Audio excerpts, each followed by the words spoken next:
Well, those are the headlines at this hour. I'm Shreen Bhan and you're watching our Budget Brainstorm special. Now, in 2015, the Modi government, while unveiling its Make in India initiative, had vowed to transform India into a global manufacturing hub and boost the manufacturing sector's share to 25% of the nation's GDP by 2022. 5 years later, that goal remains elusive. According to data from the World Bank, India's manufacturing sector contributed a little over 13% in 2019. The sector's share to GDP in the last 10 years has hovered around the 15% mark. To make matters worse, the COVID outbreak and the subsequent lockdowns took a toll on the sector as well. According to data from the Centre for Monitoring the Indian Economy, this fiscal, the manufacturing sector would stand to see the lowest investment since 2006-2007. The government has already swung into action to give a renewed push to the manufacturing sector. It's announced a production-linked incentive scheme for 10 sectors, including automobiles, pharma, telecom and networking products. But is that enough to revive the sector? The big question that we're asking today is the PLI scheme enough to propel Indian manufacturing? And what can Finance Minister Nirmala Sitharaman do in the upcoming budget? Joining us now to take that discussion forward, R. Mukundan, the MD and CEO of Tata Chemicals. He's also the chairman of CII's National CSR Committee. Martin Schwenk, the MD and CEO of Mercedes-Benz India. Also joining us on the program is Ashish Bhandari, the MD and CEO of Thermax. Gentlemen, many thanks for joining us here on the show. Mr. Mukundan, let me start by asking you, every year we have a long budget wish list that goes into the finance minister. This year is no different, but what is different is that the finance minister herself has promised a budget like never before. What's the expectation that you're going in with specifically for the manufacturing sector? So thank you, Shreen. And firstly, very happy and probably a safe year ahead in 2021 for all your viewers. I would like to say that this budget, when we are entering, I think we are entering at a time where all the forces around the world are actually conspiring to make India a great manufacturing hub. I think the time has come. I think all the policies have been put in place and we need to now stay the course. While there will be one or two issues which we need to address, for example, when you mentioned about PLI scheme, the PLI scheme, for example, what came for electric vehicle, the batteries was a lot of penalties, a lot of penal issues were there, which needs to be modified. We've given a feedback to government on how to sort of make that PLI scheme more workable in terms of draft policy. In terms of taxation itself, I think that there are many little bits and pieces. I can't say a big overarching issue. It is like adjustment of some GST rates across some products and then looking at some custom duties in some of the areas. And these are minor tinkering to make sure that it is all aligned in one single way. But if you ask me for one big theme, I think one big area which the government can also address is to extend this whole 15% tax regime which they had on the new companies which were getting into manufacturing. That was going to have a sunset by 23. Because of pandemic, many of us have not been able to invest during the year, which you rightly said. Maybe extending it by one more year would certainly help to make sure that those investments come in. So we really have to say that we took a pause in this last year, but now is the year to watch out for and push hard. Many of these schemes were announced, as you recall, in the month of January last year and early Feb. And I think these schemes now didn't get an opportunity to play out. And this is the first year they're going to be getting an opportunity to play out, and we should give them the right kind of impetus and push forward. So really stay the course. Wherever minor adjustments are needed, we should do, and extend period wherever sunset clauses are setting in so that we get that benefit of one year which has been literally lost. All right, so that's the view coming in there from R. Mukundan. Treat the COVID year as a pause year and provide an extension for schemes like the tax exemptions, the new tax rates that were announced for new investments, for new manufacturing companies, extend that by another year. Ashish Bhandari, let me ask you, a lot of the heavy lifting, so to speak, has perhaps already been done on the policy front. Things related to tax, as Mr. Mukundan pointed out, and of course now on the production-linked incentive scheme, we are still awaiting clarity on the remaining of the 10 sectors that the government has already said that they will bring a PLI in. But do you believe that is going to be enough, together with the measures already taken and now with the new PLI measures? Will this be enough to break this jinx of 11 to 15% of manufacturing share to GDP that we've been stuck in for over a decade? Shreen, thank you so much for having me on your show, and also a very, very happy new year to everyone listening in and to my participants here. I completely agree with Mukundan that the world is conspiring and events are conspiring to give India the shot in the arm that it needs to kickstart our manufacturing growth in a really meaningful way. The comeback from COVID has been surprisingly positive on multiple fronts. And a lot of the private investments, which in India had stopped for a few years in between, are also seeing a step up, which is all very positive. The PLI scheme in particular is talked about quite a bit. I think I personally am quite bullish on the scheme. I think it's fantastic. And because it gives a tax break on new investment, it does not hurt the deficits and it is not a tax break in a sense. So it's a very positive movement. Beyond this, I do think fiscal discipline will be needed to manage inflation, to manage budget deficits, so that the government does not go overboard in spending in a way. Yep. So my biggest thing would be how do you manage infrastructure spending? How do you manage funding on sustainability related initiatives, some of which were talked about, while keeping fiscal discipline very much as the focus for the government. I think if we are able to do these two things and balance them off, a lot of the surrounding elements are there for manufacturing in India to take off. Oh, okay, so you're echoing what we just heard there from Mr. Mukundan, that perhaps this could be the year when everything falls into place as far as Indian manufacturing is concerned. But Ashish, on the point of fiscal discipline, but yet the industries demand that government do the heavy lifting when it comes to infrastructure spending, because private capex has yet to pick up. In fact, Vinayak Chatterjee tweeting this morning also suggesting that the recovery is fragile and the government will need to ensure that there is movement on shovel-ready infrastructure projects to ensure that steel, cement, etc. continue to see a strong offtake. What's the situation on the ground? What are you picking up when it comes to the current recovery trend? Most of us and many of the sectors that we follow, we are seeing a reasonably good demand. We can say we are back to where we were last year, if not slightly better. The challenge that we have right now is less on demand, more on input costs going up, with steel prices going up, quite a few metals, input chemicals prices fluctuating quite a bit. So that's a bigger challenge right now. We are thankful for the demand, but we do know that for this recovery to be very real, because some of it would be pent-up demand from the 3 to 4 months of complete lockdown that we have. We know infrastructure spending has to take off in a big way. And infrastructure spending, which is not just driven by the government, but where the private sector participates as well. And how do you do that with fiscal discipline? I would think of at least two levers that the government has. One is, of course, to continue to move on divestment in a very aggressive manner. You can see that capital markets are good. It's a good time to take advantage of that and go ahead with divestments, especially in businesses that are very oil and gas driven, where the businesses themselves have some critical decisions to be taken for future viability. And the second thing I would say, it's a good time to think about an infrastructure development fund for India. Yeah, a lot of other countries have done that very successfully.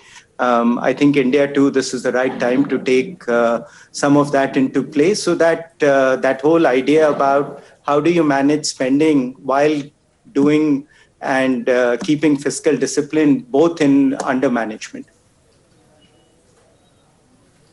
Yes, well, we're given to understand that these are some of the ideas under consideration: a development finance institution to bolster infrastructure spending, tweaking the norms of the pension and the insurance sectors to help with capital, to help with financing infrastructure. Those are under consideration at this point. But Martin Schwenk, as someone who's running Mercedes-Benz in India, you've seen the manufacturing story play out. Mercedes, of course, has been manufacturing in India for well over a decade now. You understand the benefits of localization. You understand the domestic market. How confident do you feel that Indian manufacturing is poised to take off? Well, let me start first that I think we can all be grateful for the development in the COVID situation over the last couple of months, which has developed, I think, in a more positive way than what we all had maybe feared, which also helped a lot the industry and specifically the car industry to come back. I think that is very helpful overall for us to come back. But more specific to your questions, for sure, manufacturing is one of our core competencies, and localized manufacturing also very important. But I can also say at the same time, we have not developed and fully leveraged the potential of the auto industry in India. I believe the Indian government has identified manufacturing as a very important sector, and it's also understanding more and more the importance of the auto sector. And I can see the PLI scheme and other initiatives that they go into that direction. However, I still think the potential is not fully leveraged. The market has not grown in a way, specifically in the premium luxury segment, that it can fully attract and utilize its capability. For example, just to make an example here, for a global luxury manufacturer, we also need a size, a domestic market size, and to establish a stronger manufacturing footprint, which would not only suffice the Indian supply, but also could play a more important role into the global picture. And for that, you need a stronger market, stronger domestic situation as well. And whilst the overall environment is very conducive, I still feel there is ways that could promote local production even more, and then also expand the local market. Having said that, a lot of positive development is there. I also would concur with what we just heard is about infrastructure, for example. That is obviously one of the core enablers, not only in creating demand in all sectors, but also in enabling transportation and actually movement of people. So I think a lot of good initiatives are there, but I personally would have hoped that even more can be done, specifically also in the segment of high-tech industry and industry in high-tech manufacturing, which I consider us playing in. Martin, I want more specifics from you. So let me start by asking you, what do you believe is the biggest impediment? You said that India has not been able to realize its true potential, has not been able to leverage its true potential in the manufacturing space. What's the single biggest impediment? Well, for me, it's difficult to put it on one, and I would want to focus on our specific industry. I still believe that, for example, for the passenger car market, the taxation levels are very high. And there, as I know that the government has obviously limitations on GST, I would also want to consider how do we deal with cess. We have more than 20%, 22% cess on all of our vehicles in the premium and luxury segment, which obviously slows the development. And the slow development of a market reduces volume, and it reduces the manufacturing footprint or it doesn't allow to grow in a way that we might be able to if taxation would be more favorable. And then that slows also the bringing in of new technologies and creating more employment than domestically. Again, as I said, there's a lot of positive development, but if you ask me honestly, I think there is the market potential, the domestic market potential has not fully been leveraged in this segment, and then it also limits the potential for further exportation and also for basically cost efficiencies. Yes, so you're saying the high taxes and the high quantum of cesses have constrained the growth as far as the luxury auto market is concerned. This has been a perennial peeve of the auto sector. But Mr. Mukundan, that's of course one of the specific issues that's a challenge for the auto sector. But let's talk about the outlook for manufacturing sectors, and specifically, under this Atmanirbhar package that the government has allowed, where it wants to support domestic manufacturing, but at the same time it wants India to be part of the global supply chain, the global value chain.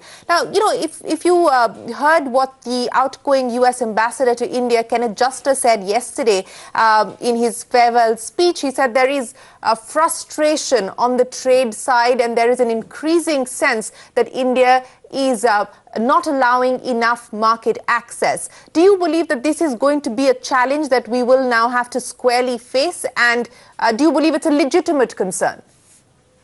So I think, Shreen, your point is fairly valid. I think even our view on many of these have been that we cannot remain on the sidelines of the global supply chains as they're developing. Otherwise, we'll be left out of an opportunity which can be truly ours. So clearly, I think we need to have good give and take.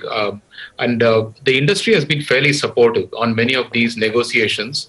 And we would certainly welcome that we do engage in this much more intensively going forward. I think what I would also say is that wherever capacities have been built up, I think we should identify where these capacities need duty protection in terms of minor changes in the duty structure. But on the whole, the philosophy has to be that we need to be part of the supply chain, and hence we need to engage in that. There is certainly this whole issue of whether being part of any grouping where China, which is our big competitor, would create an issue for us. I think that is an issue which I think we have to cross at some point. But other than that, any other, let's say, trade agreement which benefits us to become part of the supply chain should be welcome. And obviously, there's a bit of a give and take here. Maybe we should now look at what benefits it's going to bring to us rather than look at it only from the positive, from the way what impact it can have on us. The second area, I think many of the sectors we've been left out of the growth story completely. Look at electronic manufacturing. I think it's a big opportunity even going forward. I think if you have to attract people to come here, if you have to set up a new electronic base as the world is changing today to more digital economy, I think we need to encourage companies to come and invest here, and those areas need to have a lot more encouragement than what we've given in the past, and they won't happen if you don't have an open environment. So certainly I think it's a challenge. The government needs to walk the tightrope. There are different demands coming from different sectors. Certainly, I think the sectors which need to be protected, which is our farm sector and our dairy sector, those sectors need to be protected. But I think Indian manufacturing sector, starting from 1990, has risen to the challenge. Every time we opened up, despite all the issues we've raised, I think we've proven that we are efficient and we are able to compete. So maybe in that area, government needs to relent. And some areas we still need to give it a level of protection. So I would certainly agree with what has been said, that we need to move forward on becoming part of the supply chain. Secondly, I also think that we need to tweak some of the taxation. I think, for example, in Bombay, really, if you look at the real estate, just the reduction of stamp duty by 3% gave it a huge kick. So I think my view would be that for a limited period, maybe for 12 to 18 months or 24 months, some of these taxes in a very targeted way can be used to rev up the demand even more so that people get confidence that this is the right time to up the capacities. Okay, so tweak taxes both on the direct tax side as well as the indirect tax side to try and spur demand and boost consumer sentiment. But, you spoke of fresh capacities, Mr. Mukundan. Let me ask each one of you that question, and I'll start by asking you, are you looking at setting up fresh capacity? What is the CapEx plan at this point in time, given the visibility on demand? So really, if you ask me, even before this pandemic struck us, we are investing close to our capital itself, about 3,500 crores. So it's almost like setting up another entity which has the same level of capital on the ground. And many of the capacities are going up by 50%, 60%. And the reason we are setting them up is not just looking at the immediate demand within India, but we also believe that the demand in the surrounding regions can be catered to us by us. In some of the products, I think it's going to be catering to global demand rather than Indian demand. So the opportunity is very high. If you look at biotechnology, if you look at the new platforms of specialty chemicals, I think these are going to be growth engines going forward. And India has a very, very competitive position in terms of growth. And this will happen because the environment has been created in the right way. I think some of the input elements we need to become more competitive. I think that's where I think looking at these taxes and making sure that they're all aligned in one way is very, very critical for us going in the. But the industry itself, I think we are not in the same boat as before. We are putting all the capital in today. Okay, a quick follow-up. You talked about specialty chemicals. You talked about battery manufacturing as well. Are you looking at applying under the PLI scheme as and when the details are finalized? So we have given our inputs to government on the PLI scheme. I think we have given our viewpoint. There are some changes which would be beneficial if the scheme was to be attracting battery manufacturing. I think it's very critical for us. I think there is also an element of some changes to be made in the FAME, the way it is being applied. So all those suggestions have been made to government. I'm pretty sure they're looking at it in a very positive way. Okay. Mr. Bhandari, let me ask you in terms of your own capex plans at this point in time, since you said that things haven't panned out as bad as they were expected through the pandemic, and you expect demand to hold up. What's the situation in terms of fresh investments? A two-sided coin for us. On just like Mukundan was saying, for our specialty chemicals business, we have just added capacity, and we will actively look at adding even more capacity. And this whole specialty chemicals area is one that we would love it if it's added to the PLI scheme. It's a place where India is very, very competitive and has quite a bit of exports potential as well.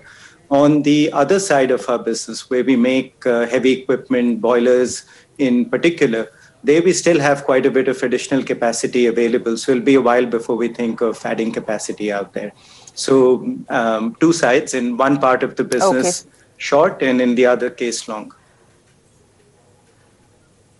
All right, so that's the picture. But Martin, let me ask you, fresh investments, and are you looking at the PLI scheme as and when it is rolled out for the auto sector? Of course, the draft has already been circulated.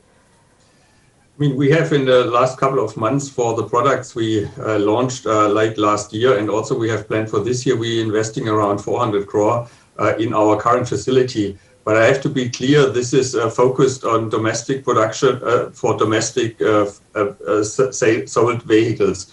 At present, we have limited volumes and limited expectation that we can play a bigger export role here from our lake here. As I tried to allude, we don't have the scale in India really to be a strong manufacturing hub for our products for global exportation at this point in time. So our focus on investment is using the capacity, preparing for the new products that we have lined up. That is quite a substantial investment, but at this stage, we are not participating, seeing in the near future the PLI utilization for us. Okay, so PLI won't work for you. Finally, in 30 seconds each, Martin, I'll start by asking you, are you looking at hiring in 2021? What's the outlook? A lot of the auto companies, for instance, have announced VRS schemes, but what's the outlook for you? I think we have a strong setup within our organization that is dealers, and that's how we are set up in Pune at the moment. For this year, I think we will hopefully come back into a growth path. So we're not having any active present headcount measures or anything which we are discussing at present. So I think we will come back to a growth scenario after the reductions that were necessary in the volumes we had last year. So I'm looking forward to this year. And we will also, with the push, for example, in digital field, a lot of new competences that will be between upskilling existing people and also looking into what we have to do in the market to be really at the forefront of what happens in the technology world. Okay, Mr. Mukundan, what about you? Hiring outlook for 2021? Hiring outlook certainly is positive, but I just want to say that when we build back at this point, coming out of pandemic, we must build back better. I think when I say build back better, it is about building new skills, which is digital skills in people, looking at digitization in a more aggressive way across the board. Secondly, building also sustainability. For example, this whole route of electrification, how aggressively we can do and what can the fiscal and government intervention can do to accelerate it. I think those are the ways we should be thinking. So sustainability, technology, and digital, I think, are the three core pivots around which we must look at hiring, we must look at government policy, also companies as they scale up for the future. Ashish, the final word to you in 10 seconds. No dramatic plans to increase hiring, increased investments in R&D, increased investments in digital, and working smarter. Okay, smarter manufacturing, that's part of the playbook for Indian manufacturing as we head into 2021. Stay the course, that's the message from industry to Finance Minister Nirmala Sitharaman ahead of the budget, and provide tax relief wherever possible to try and boost demand, spur demand, and more importantly, ensure that there are no boundaries and no artificial barriers created so that India can truly integrate itself with the global supply chain. Ashish Bhandari, Martin Schwenk, and R. Mukundan, many thanks for joining us here on the Budget Brainstorm. Appreciate your time. We will take a break, but don't go anywhere. We're back in a moment with a lot more on CNBC TV18.